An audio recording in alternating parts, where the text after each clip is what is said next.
नमस्कार दोस्तों, real Bharat news में आपका स्वागत है। मैं हूं अमरेंद्र सिंह। मैं इस समय हूं उत्तर प्रदेश के सुल्तानपुर लोकसभा क्षेत्र में, जहां पे मैं खड़ा हूं। यह सुल्तानपुर के अंतर्गत नुंदरा गांव आता है, जहां हमारे साथ किसान हैं जो कि खेती करते हैं। और आइए इनसे जानते हैं इनकी राजनीतिक महत्वाकांक्षा क्या है और इस बार सुल्तानपुर से किसको किसानों का आशीर्वाद मिलेगा और चुनावी मुद्दा क्या होगा और कौन बनेगा प्रधानमंत्री। चलिए शुरू करते हैं। हमारे साथ दादाजी हैं, इनसे बात करते हैं। आपका छोटा सा परिचय हमारे चैनल के माध्यम से। हमारा नाम जी। हम तो भैया भाजपा ही है। भाजपा ही है, भाजपा को वोट करेंगे। हाँ, और भाजपा करेंगे, योगी आदित्यनाथ को ही लाएंगे। क्यों, एक कारण बताइए क्यों? क्योंकि हम भाई सनातनी और भाजपा ही तो नहीं है। अब महंगाई बेरोजगारी बढ़ी है कि नहीं बढ़ी है? कुछ नहीं बढ़ा, सब वैसे ही। कुछ नहीं बढ़ा है। आंकड़ा अगर देखा जाए कांग्रेस का तो कुछ भी नहीं बढ़ा है। लेकिन इस बार भारत का प्रधानमंत्री कौन बनने जा रहा है? नरेंद्र मोदी ही बन के आएंगे और बने हैं, बने रहेंगे। एक कारण बताइएगा छोटा सा। सबका साथ सबका विकास। सबका साथ सबका विकास है। हाँ। अच्छा, एक चीज ये बताइए, आप भाजपाई हैं, विपक्ष के द्वारा जो सरकारी एजेंसियों का प्रयोग का आरोप लग रहा है भाजपा और मोदी सरकार के ऊपर, उसके बारे में क्या कहेंगे? पहले अपने गिरेबान में झांक के देखें कि वो क्या कर रहे थे और क्या किए हैं अभी तक भ्रष्टाचार घोटाला करके आए हैं, बैठे हुए हैं। मतलब वो लोग भ्रष्टाचार किए थे। बिल्कुल 100% रॉबर्ट वाड्रा देखिए, राहुल गांधी को देखिए, इनके बाप को देखिए, जवाहरलाल नेहरू को देखिए। आज तक मुलायम ने क्या कहे, जवाहरलाल नेहरू ने तिब्बत दे दिया, कश्मीर पीओके दे दिया, और क्या देंगे? क्या अब क्या उत्तर प्रदेश विचार में हो क्या कांग्रेस? अच्छा, सरकारी एजेंसियों का दुरुपयोग आपकी नजर में हो रहा है कि नहीं हो रहा है? नहीं हो रहा है। नहीं हो रहा है। अच्छा, ये बताइए, चुनाव के समय पे ही विपक्ष के बड़े बड़े नेताओं को जेल क्यों जाना पड़ता है?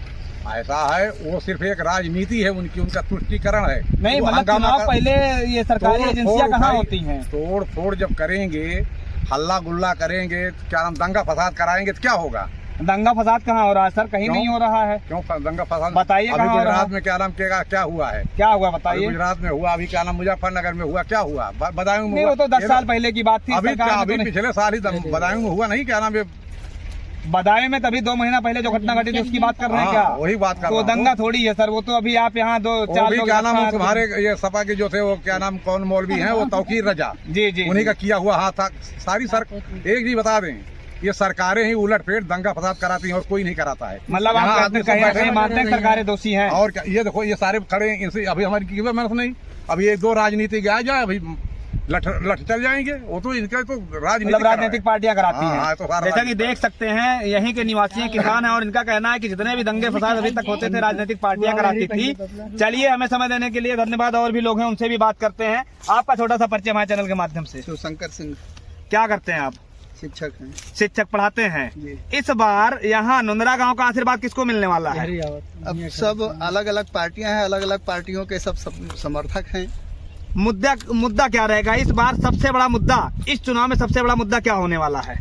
अब मुद्दा तो शिक्षा के प्रति भी सरकार का रवैया ठीक नहीं है। शिक्षा के प्रति सरकार का रवैया ठीक नहीं है जी। अब तमाम प्रकार के जैसे परीक्षाएं हुई, परीक्षाओं में सब पेपर लीक हो जा रहे हैं, कोई रिजल्ट नहीं आउट हो रहा है, बेरोजगारी बढ़ रही है। कहीं ना कहीं आप मानते हैं बच्चों के भविष्य के साथ खिलवाड़ हो रहा है? बिल्कुल खिलवाड़ हो रहा है। सरकार पेपर पूरा आउट करवा देती है, बाद में उसकी जांच होती है, जांच में पता चलता है कि क्या हुआ क्या नहीं हुआ, उसका कोई रिपोर्ट नहीं आती है। 6 महीने हो जाएंगे, 6 महीने के बाद पता चलेगा, चुनाव हो जाएगा, कोई वैकेंसी नहीं आएगी। ये तो कह रहे हैं, ताऊ जी कह रहे हैं कि विपक्ष का करा कर आया है ये। अब विपक्ष का क्या, सरकार जब है तो जिम्मेदारी तो सरकार की है। विपक्ष आप कह रहे हैं विपक्ष का करा कर आया है, कह रहे हैं विपक्ष का कराया। लेकिन सरकार जब आप विपक्ष उसमें क्या करेगा? ऐसा है, पहले जो सरकार बैठी थी उन्होंने जो घोटाले कर रखे, जो बेरोजगारों को बैठा रखा है, जो पढ़े लिखे हैं वो तो बेरोजगार घूम रहे थे, और जो क्या नाम को वैसे हैं उनको कर रखा था।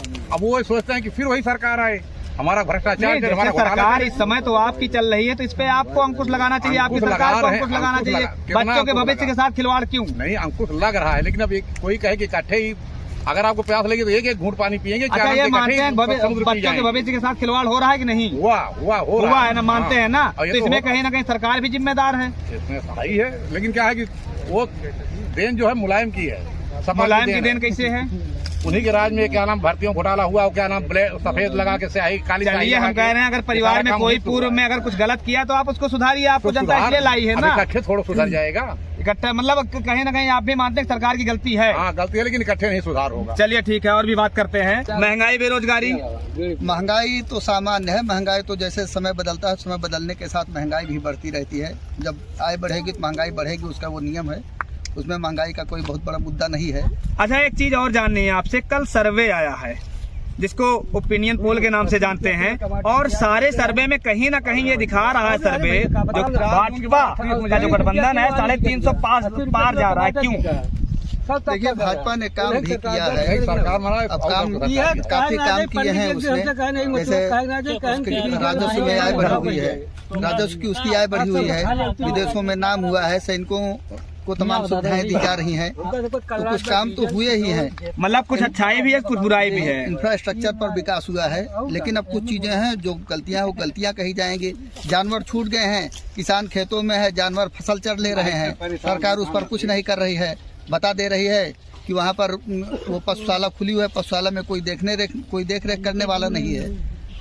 चलिए ठीक है, तो इस बार प्रधानमंत्री, आपकी नजर में प्रधानमंत्री कौन बनने जा रहा है? प्रधानमंत्री तो मोदी ही बनेंगे। मोदी ही बनेंगे। क्यों? नहीं है, विकल्प नहीं है। विकल्प नहीं है, इसलिए जी। मतलब न चाहकर भी आशीर्वाद उन्हीं को मिलना है। हाँ, मिलना हो तो दिया जाए। चलिए ठीक है, देख सकते हैं शिक्षक हैं, कहीं ना कहीं बच्चों का भविष्य बनाने का काम करते हैं। आइए कुछ लोग हमारे साथ और हैं, इनसे भी बात करते हैं। आपका नाम? राम कृपाल। राम कृपाल जी, क्या करते हैं आप? फर्नीचर का काम करते हैं। फर्नीचर का काम करते हैं। अपने व्यवसाय से संतुष्ट हैं? जी नहीं। संतुष्ट नहीं है। चलिए ठीक है, एक सवाल हमारा चुनाव को लेके है। इस बार सुल्तानपुर का चुनावी मुद्दा क्या होने वाला है? अब चुनावी मुद्दा क्या बताएं, जो है सब यही जानवर से परेशान है। सब सबसे बड़ा मुद्दा जानवर है। और इसके साथ बच्चों के भविष्य के साथ खिलवाड़ हो रहा है। अच्छा, एक चीज और जाननी है कि इस बार नुनरा गांव के लोगों का आशीर्वाद किसको मिलने वाला है? अरे मिलने वाला तो जो है वो नरेंद्र मोदी को ही मिलेगा। नरेंद्र मोदी को ही मिलेगा। क्यों? अभी तो आप कह रहे हैं चुनावी मुद्दा भी वही है। क्या करेंगे, जो है जो कोई विकल्प नहीं है, सामने विकल्प नहीं है। नहीं, अभी देख सकते हैं आपकी जैसे सपा पार्टी की तरफ से राम भुआल निषाद जी हैं, और कहीं ना कहीं बसपा ने भी अपना कैंडिडेट उतारा हुआ है, तो क्या कहेंगे इसके बारे में? नहीं, जो है वो आगे भाजपा ही जो है वो भाजपा सीट निकालेगी। मेनका गांधी जी यहाँ चुनाव जीत रही हैं। चलिए ठीक है, कौन बनेगा प्रधानमंत्री? नरेंद्र मोदी। विपक्ष कह रहा है कि हमारी एंट्री होने जा रही है, इस पे क्या कहेंगे? नहीं, जो है नरेंद्र मोदी ही बनेंगे। चलिए ठीक है, देख सकते हैं कहीं ना कहीं इनका खुद का काम है, और कहीं ना कहीं अपने व्यवसाय संतुष्ट भी नहीं है, और कह रहे हैं कि इन लोग के पास, किसानों के पास विकल्प नहीं।